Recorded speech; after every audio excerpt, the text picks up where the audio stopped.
ট্রান্সহিউম্যানিজমের যেই প্রতিশ্রুতিগুলা, ইমর্টালিটি, অমরত্ব, অতিমানবীয় জ্ঞান, অতিমানবীয় শক্তি, অতিমানবীয় রাজত্ব, রাইট, এই প্রত্যেকটা জিনিস আসলে ওই প্রতিশ্রুতি যেটা ইবলিস আদম আলাইহিস সালামকে দিছিল কোথায়? জান্নাতে।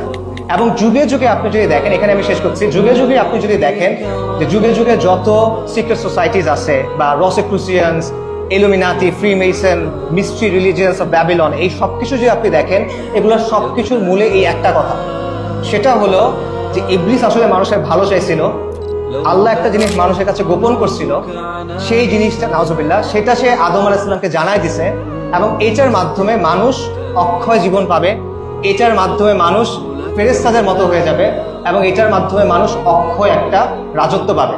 তো সেই জায়গা থেকে ট্রান্সহিউম্যানিজম হলো ওই আইডিওলজিটা যেটা আধুনিক টেকনো সায়েন্টিফিক ভাবে এই একই স্বপ্নগুলো নিয়ে আসছে। আমি বলতেছি না যে ট্রান্সহিউম্যানিজম শয়তান চালাচ্ছে, এটা আমার কথা না। এটা বললেন না যে আসিফ আদনান বলছে যে এআই শয়তান চালায়, এটা আমি বলতেছি না। আমি বলতেছি এই স্বপ্নটা সেম।